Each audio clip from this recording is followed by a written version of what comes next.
ہونا تو یہ چاہیے کہ دوسرے اداکار اور اداکارائیں دیکھ کے عبرت حاصل کریں کہ بھائی کتنی ہی فٹنس کر لو. یہ لوگ تو کروڑوں روپے اپنی فٹنس پہ خرچ کرتے ہیں. مجھے کسی نے بتایا تھا کہ کوئی اداکارہ پتہ نہیں 2 کروڑ روپے اس کی صرف سالانہ اس پہ ڈسٹمپر پہ خرچ ہوتے ہیں. 2 کروڑ یا پتہ نہیں 1 کروڑ ڈسٹمپر پہ, میک اپ پہ, یعنی کہ بھائی دیکھنے میں کیا نظر آئے, اٹریکٹیو. تو جب تک وہ اٹریکشن ہوتی ہے دنیا سلوٹ کرتی ہے, ان کے گانے سنتی ہے, دنیا کہتی ہے واہ واہ واہ. کہیں گزر جائیں تو جھک جھک کے لوگ کوشش کرتے ہیں ان سے سلام کریں, آٹوگراف لیں, ان کے ساتھ اپنی سیلفیاں بنائیں. اب بناؤ نا اس راکھ کے ساتھ اپنی سیلفی ہے بھائی. اب اس سے وہ مر گئی تو بغلگیر ہو نا اس سے. جو جنازہ جب پڑا ہوا ہے تو بولو نا کہ میں اس کی فلمیں بڑے شوق سے دیکھتا تھا, میں بھی اس کے ساتھ ہی لیٹوں گا, مجھے بھی قبر میں اس کے ساتھ لے کے جاؤ. غیر مسلموں کے ہاں تو میت کا عجیب ہی حال ہوتا ہے.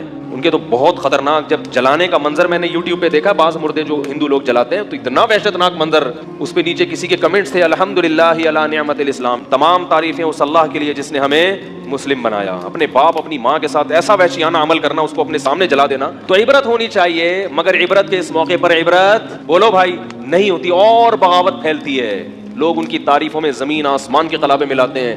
اسی وجہ سے یاد رکھو, اسلام میں کسی غیر مسلم کے لیے مرنے کے بعد دعا کرنے کی اجازت بولو بھائی نہیں ہے. دنیا میں اس کے لیے دعا کر سکتے ہو, زندگی میں مر گیا تو دعا کی اجازت نہیں ہے. اللہ کہے گا کہ اس نے ساری دنیا کو خوش کیا مگر مجھے خوش نہیں کیا. اب یہ میرے پاس آیا ہے تو اس کو سب سے بڑی سزا یہ کہ اس کے لیے دعا کی اجازت نہیں ہے. یہ باغی ہیں اللہ کے.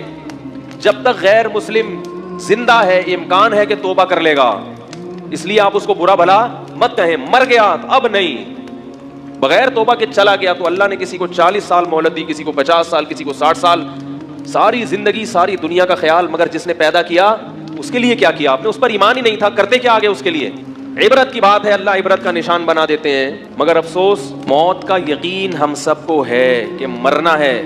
اتنی ترقی کرتے کرتے آسمان کی بلندیوں تک پہنچو اور دھڑام سے نہیں, ختم, ایک لمحے میں سب کیا ہو گیا, ملیا میٹ ہو گیا. لیکن عبرت کی آنکھیں انسان کی اندھی ہو چکی ہیں. لوگ بتا رہے ہیں کہ بجائے عبرت ہونے کے اور اس کے ایصال ثواب کے لیے اس کے گانے چلائے جا رہے ہیں. بھائی محترمہ ایسے ناچتی تھیں, ایسے گاتی تھیں, یہ ان کی مشہور فلمیں ہیں, اس سے اس کی راکھ کو کوئی فائدہ ہوگا؟ تو بتانے والے بتا رہے تھے کہ بہت مشہور تھی اور بہت دنیا میں اس کے گانے وانے چلے, لیکن اچانک مر گئی.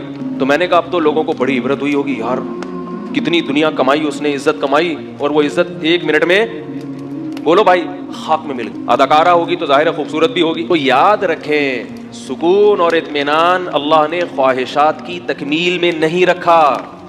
سکون اس میں رکھا ہے کہ جتنا مل رہا ہے اس کو اپنی ضرورت سے زیادہ سمجھیں, اور یہ یقین کر لیں کہ میں اس کا بھی مستحق نہیں ہوں. سفر میں اتنی چیزوں کی ضرورت نہیں ہوتی, یہ مجھے میری ضرورت سے زیادہ